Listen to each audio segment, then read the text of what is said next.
Kaixo, arratsalde on eta ongitorri gaurko hitzaldira. Gaurkoan, mantendu burua aktibo izeneko hitzaldia izango dugu. Betiko moduan, hitzaldia joan enean edo bukaeran nahi baldin duzue, zuen galderak edo kezkak idatzi ditzakezue komentarioen atalean. Orduan, hori noizean behin begiratzen joango naiz komentarioak eta zuen dudak edo kezkak argitzen saiatuko naiz, bestela amaieran berriro begiratuko ditut eta hori, zuen galderak erantzuten saiatuko naiz. Bueno, gaurko hitzaldiarekin hasita, pixkat sarrera moduan, jolasteak onura ugari ditu gure burmuinarentzat. Eta zehazki oroimenean oinarritutako jokoek onurak kognitibo apartak ematen dizkigute. Jokuak badukate bere alde ludikoa esan dezagun, denbora pasa moduan, baina bere onurak ere badauzka kognitiboki. Oda, jokuek gure burmuinaren atal ezberdinak lantzen dituzte, jokuaren arabera, eta burmuineko nolabait gaixotasunak nolabait gaixotasun hauen agertza nolabait pixkat berandutzen dugu edo saiestu, kasu honetan ez dago zientifikoki oso ondoa oso argi metodo hauek zenbat nola funtzionatzen duten, baina badaude ikerketak non ikusten da jokuen bitartez gaixotasuna ez dijoa okerrera edo ezain bizkor gutxienez, zer dira, memoria jokoak informazioa kudeatzea, gordetzea eta berreskuratzea bultzatzen dutenak dira. Eta gure gaitasun kognitiboak modu atseginean estimulatzen dituztenak. Honamen adibide batzuk.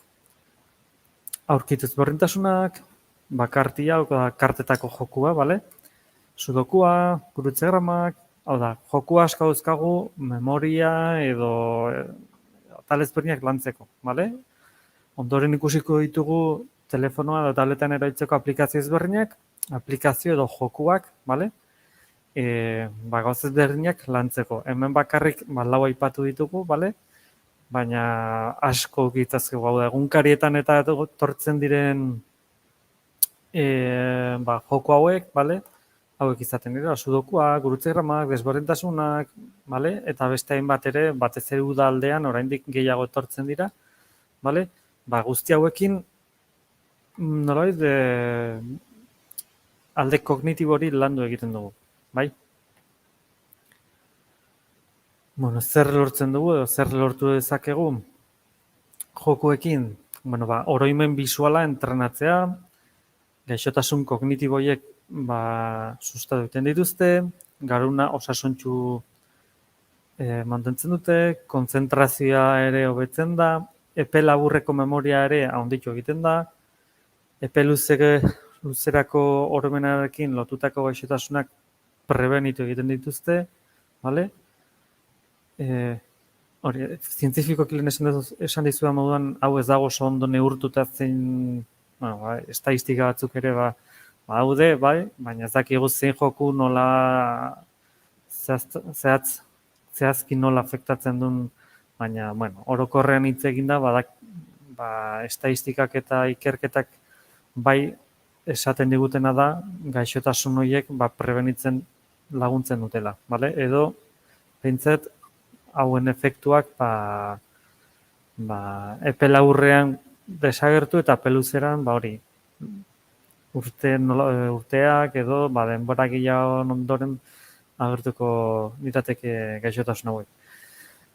Erlojuen kontra jokatzea oso ohikoa izaten da, azkarpen txatzeko, beraz hori ere landu egin daiteke joko batzuetan. Gero, hizkuntzaren garapena bultzatzen dute.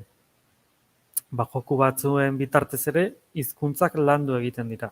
Eta hizkuntza horren garapena ere lortzen da. Adibidez, xakea aipatzen balin badugu, bueno, ba hemen memoria baino gehiago, vale? Ba, estrategia lantzen dezakegu, vale? Kasu honetan, Lichess eta Puzzles de ajedrez aplikazioak edo jokuak aipatzen ditugu.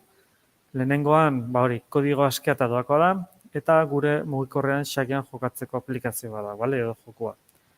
Bigarrengoa, aplikazionek, puzzleak eta xake asmakizunak eskaintzen dizkigu, egunkarian bezala, eta hau ere doako izaten da eta puzzle berriak eskaintzen ditu egunero. Bale, hau bakarrik bi aplikazio dira, baina kasu hauetan edozen gauzetaz hitz egiten dugunean aplikazioak eta aipatzen baldin baitugu, ez daude aukera bat edo bi bakarrik normalean, bale? Aukera asko egoten dira. Beraz, hemen ere bakarrik bi aipatu ditugu, baina hemen Play Storean sartzen baldin bagara adibidez, ba ikusiko dugu, ba xaken inguruan aplikazio ezberdinak daudela, batzuk online jolasteko, beste batzuk ba makinaren aurka jolasteko, bueno, aukera asko egongo dira. Kasu batzutan puntuazioak egongo dira, beste batzutan ez, kasu honetan ba hauetako bat puzzleak eskaintzen ditu, asmakizunak ere eskaintzen ditu beste honek, bale, aukera ezberdinak izango ditugu. Beraz, hemen egin behar duguna da, guk landu nahi dugunaren arabera, ba, probatu aplikazio ezberdinak eta ba, gehien gustatzen zaigun aplikazio horrekin ba, geratuta besteak kendu eta listo. Vale? Orduan, xakea izango litzateke ba horietako aplikazioa. Kasu honetan ez dugu memoria bisuala lantzen, ez dugu memoria laburrera luzera lantzen, baina bai beste gauz batzuk. Vale? Eta ba, horrelako jokoak ere badaude. Sudokuak, ba, kasu honetan ere, ba, xakean bezala, ba, nolabait, bueno, gertatu daitekena planifikatu egin behar da, bale, edo pentsatu behar da, eta zentzu horretan antzekoak dira, baina beste guztian, ba, jokuak ez daukate antzik, bale. Kasu honetan ere, aplikazio asko daude sudokuen inguruan, bale, joko honen inguruan. Kasu honetan bi aipatzen ditugu, Microsoft Sudokus eta Sudoku Brainium. Ba, lehen esan ez dela. Ez daukazue hauek aire beliarri, bale, beste asko ere badaude, baina bakoitzak bere ezaugarriak izango ditu, danak ez dira berdina, batzuetan iragarkiak izango dituzte, beste batzuetan ez, batzuetan doakoak izango dira, beste batzuetan ordaindu egin barko ditugu, bale? Kasu honetan Microsoft Sudokus, bale? Nahiko simplea eta dotorea da, eta Sudoku berriak sortzen ditu partida bakoitzean. Eta Sudoku Brainium, ba, Sudoku klasikoak dira, bale? Konfigurazio aukera askorekin. Bueno, hemen okerrez banago irudian daukagun Sudoku hori, Microsoft Sudokuko irudi bat dela esango nuke, okerrez banago, eta kasu honetan, bueno, Sudokua klasikoa edo betikoa izaten dira, 3 bider 3ko karratu ez osatutako kuadro bat. Vale? Beraz, kasu horretan ere, izan bezateke, 3 bider 3ko kuadroaz osatutako Sudoku bat. Vale? Kasu honetan, kuadroiek koloretan banatzen dira, eta 3 bider 3 izan ordez, ba, forma ezberdinak sortzen dira, baina helburu berdinak lortu behar dira, bale? Hau da, ezin da kolore berdinean zenbakiak ezin dira errepikatu, ezin dira fila berdinean egon, eta bar, bale? Kasu honetan irudi hau ez da Sudoku klasiko bat, bale? Pixkat zailagoa da kasu honetan. Baina, fijatzen baldin bazarete, ba hori, Sudokuko arau normalak betetzen dira, hau da, zutabe eta linea bakoitzean ezin dira zenbakiak errepikatu eta kuadro bakoitzean, kasu honetan aipatu dugu ez daudela kuadroak fisikoki kuadro itxurarekin, baizik eta forma ezberdinez osatu daude kuadroiek eta ba, kolore bakoitzeko forma horietan ere ezin dira errepikatu zenbakiak, bale? gurutze gramak. Kasu honetan ere, oso aizko izaten da egunkarian egitea, bale? Eta betiko moduan aplikazio asko dauzkagu aukeran. Bale? Hemen aipatzen ditugu kruzigramas eta amokruzigramas. Berdin dio zein aplikazio erabiltzen dezuten. Gustukoen daukazuna aukeratu eta hori erabili. Bale? Kasu honetan, kruzigramas, uneko gaztelenez dago, bale? Eta parametro asko dauzkagu konfiguratzeko. Bale? Eroso jolasteko. Eta amokruzigramas ere, gaztelean ere izango da, eta diseinu desberdinekin jolasteko aukera ematen digu. Bueno, gurutze gramen kasu hauetan, aplikazioak berak eskaintzen dugu askotan, guk nola sortu nahi dugun gurutze grama. Zenbat karratu, zailtasunak, eta olako gauzak. Eta horren arabera, berak automatikoki sortuko ditu gurutze grama ezberdinak, edo eskainiko digu gurutze grama guk eskatutako kondizioiek beteta.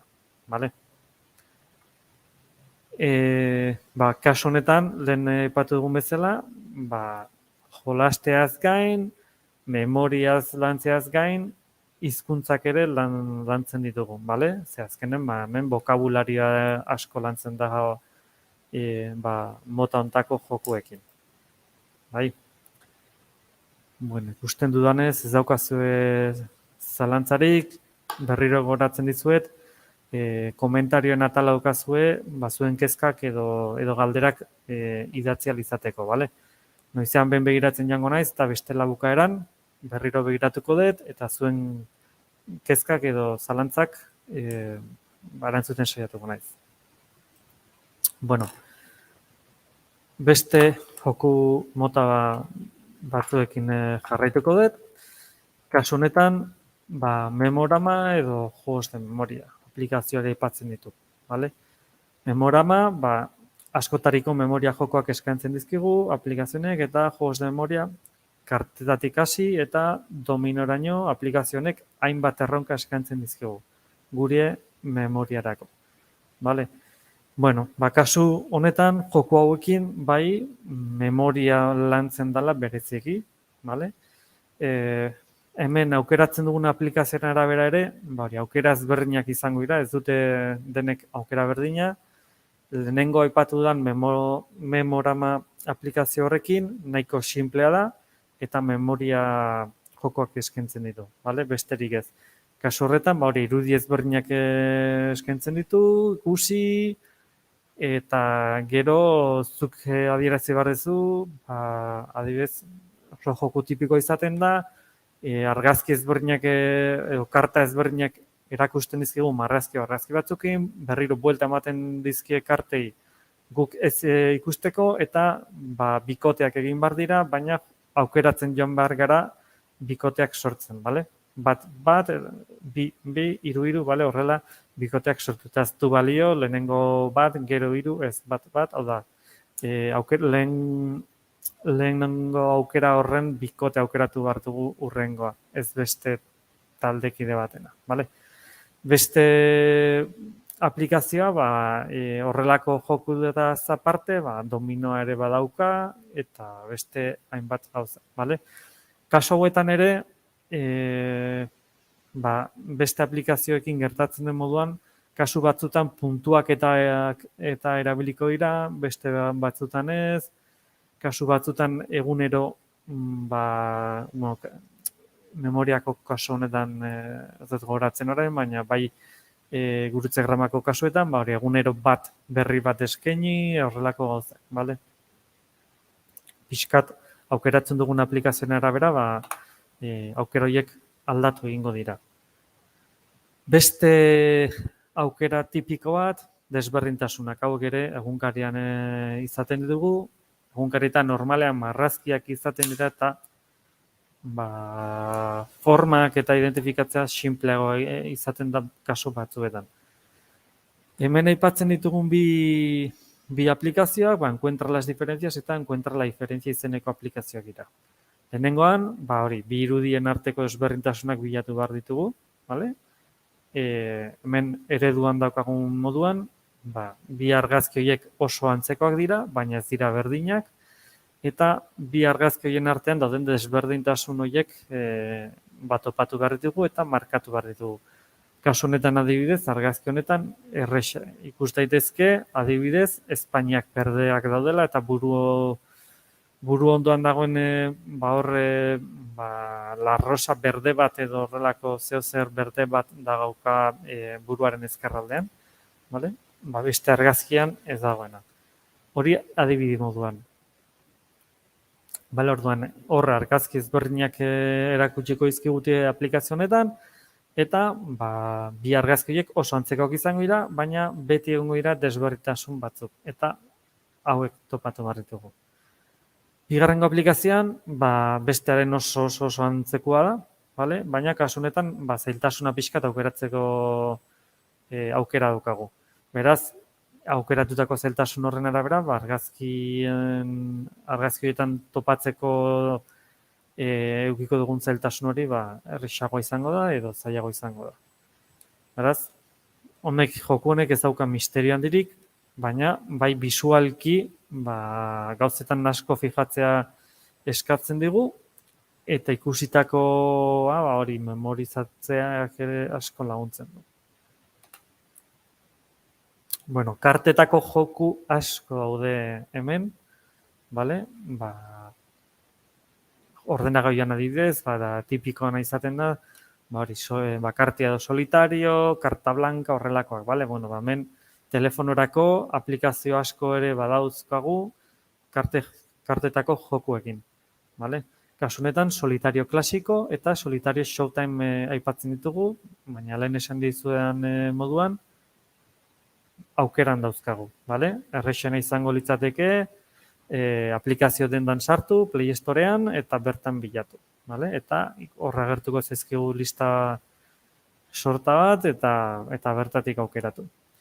Zentanak nahiko antzekoak izaten dira, hori bai.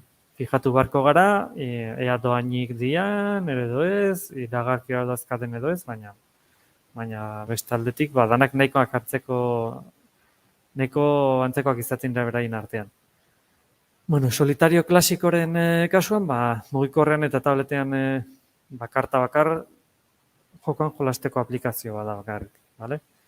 Eta gero solitario showtime, bakarkako joko desberdinekin eta kartun estetikarekin eguneroko erronkak proposatzen dizkigu, bale? Beraz, solitario showtime aplikazionek zer egiten du, egunean behin, erronka ezberdinak proposatzen dizkigu, bale? Baina hori, kartetako joko asko dauzkagu. Bat izaten da bakartia, lehen esan izan bezala ordenagailuan ere daukaguna karta blanca edo osantzekoak ere egoten dira, bale? Ordenagailu azkenean, kasu honetan, danak aplikazioak aipatzen ari naiz, hau da telefonorako, baina ordenagailu ezen ezkero, ordenagailuan ere egoten dira jokuak, berez datozenak, eta kartetako jokuak izaten dira, bakartia edo solitario, karta blanca, buskaminas eta horrelako beste hainbat, bale? Gainera gaur egun online formatu honekin, beti oten dira joku gehiago aukera. Beraz, hemen zaiena izaten da, nahi dugun joku hori topatzea, bale? Edo gokiena. Beste bat, eta hemen ere hizkuntzak asko lantzeko aukera daukagu, letra zopak, bale? Kasu honetan, sopa de letras eta word search aplikazioak dauzkagu, edo aipatzen ditugu hemen. Eta lehenengoan, letra zopak zoriz sortzen ditu eta aukera ugari ematen dizkigu. Eta word search, hizkuntza ezberdinekin praktikatzeko aukera daukagu, bale? Eta ausazko letren zopak sortzeko aukera ere eskaintzen digu. Irudian daukazue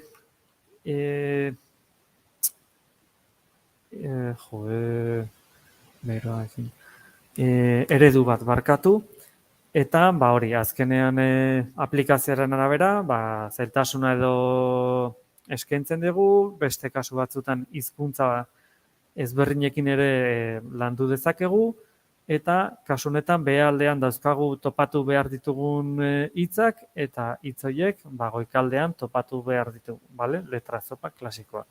Hau da, letra zopa, badakigu nola dijoan, daukagu karratu bat letrez beteta eta letraiek nahastuta daude eta letra nahasketa horien artean hitzak daude. Eta jokuak edo aplikazioak hitz batzuk ematen dizkigu eta bertan topatu behar ditugu. Letra nahasketa horren artean topatu behar ditugu aplikazioak ematen dizkigun hitz horiek. Bueno. Beste bat, hitzen zerrendak edo hemen ez dakit ezagutzen duzuen Scrabble jokua, oso joku ezaguna da, mahai jokua da, bale? Joku hori ere aplikazioetarako ere badaukagu, apalabrados, 4 fotos una palabra, hemen horrelako jokuak egoten dira, bale? Apalabrados kasuaren, aplikazio hau oso ezaguna da, nahiko ja badauzka urte batzuk, eta jokoak ematen dizkigun letrekin hitzak osatu behar ditugu. Hori, Scrabbleen antzera. Eta 4 fotos una palabra, jokoak erakusten dizkigun irudiak definitzen dituen hitza bilatzean datza. Hau da, 4 irudi ematen dizkigu aplikazioak eta 4 irudien artean elkarri nolabait daukaten lotura bat, edo daukaten lotura hori, hitz baten bitartez adierazi behar da eta hitz hori topatu behar dugu, zein den. Azkenean hitzekin edo hizkuntzekin lantzeko ere hainbat aplikazio daude, gaur egun Wordle edo da agian ezagunena, hori ere hizkuntza askotan daukagu, baina lehen esan izan moduan, hemen gustukoen daukagun aukeratu eta listo. Ez daukazue denok erabiltzen duten aplikazioa erabili beharrik, baina erabiltzen bali mozu ere, ez dago gaizki. Gauza da, ondo pasatzea eta ondo pasatzen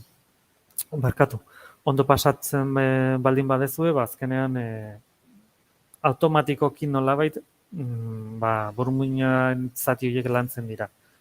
Ia konturatu gabe. Beraz, ondo pasatzea ez da ezinbestekoa, baina bai gomendagarria. Modu horretan, errepikatzeko gogoa izango dizute eta arinago pasako da denbora. Beste aukera bat, puzzleak osatzea. Hemen ere, puzzle bat zer den ez dago aipatu beharrik, baina 2 aplikazioa aipatzen ditugu hemen. Jigsaw puzzles eta short puzzle. Lehenengoa, milaka irudi aukeran eta gure smartphone honetan puzzleak argitzeko. Eta bigarrengoan, aplikazioen bidez, likido puzzle batzuk argitu nahi ditugu eta oso erratz ikasten dira, baina oso nekez menderatzen dira. Hau da, zertasuna pixkat handiago izaten da. Hemen badago desberdintasun pixkat gehiago bere aplikazioen artean, baina honena kasu hauetan aplikazio ezberdinak probatzea da eta gustuken aukazuna. Zuen gaitasunei hobeto moldatzen den aplikazio erabili eta egunen batean beste aplikazio bat erabili nahi baldin zuen, ez dago arazorik, aplikazio berri bat instalatu, probatu eta jolastu.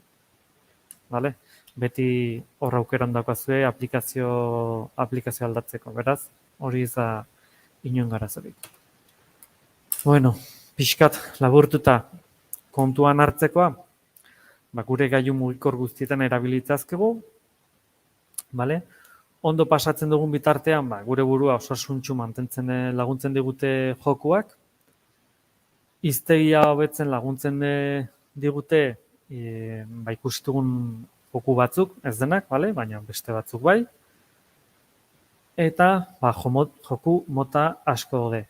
Eta beti aurkituko dugu interesatzen zaigun zeo zer.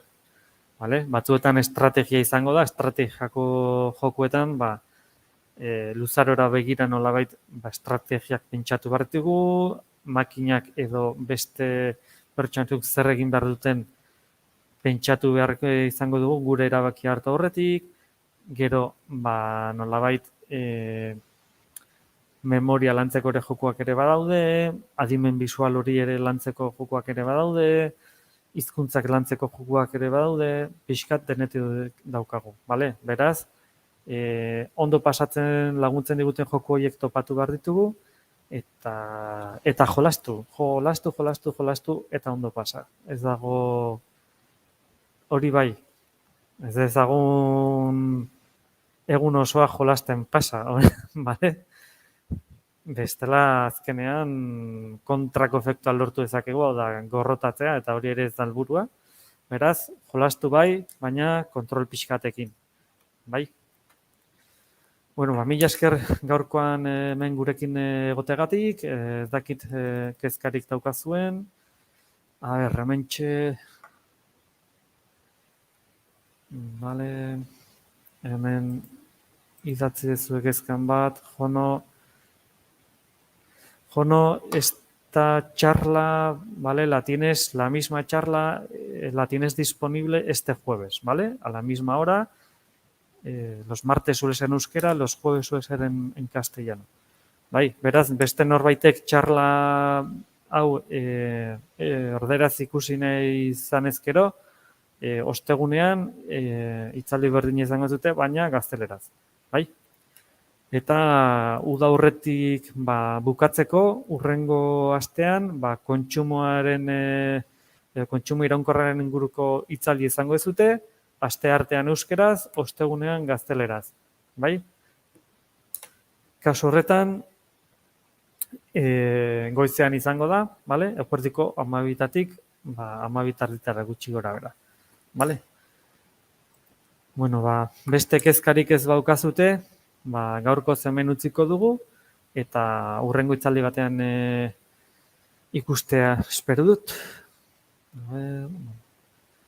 Ikusten dudanez ez daukazue kezkarik. Bueno, animo, topatu zuen gustuken daukazuen jokua, eta aprobetxatu udan pixkat lantzeko, bale? Eta buruari pixkat lanarazteko, bale? Dana relaxa ez dadila izan. Bale? Mila esker gaurkoan hemen gurekin egotagatik, eta hurrengora arte. Agur!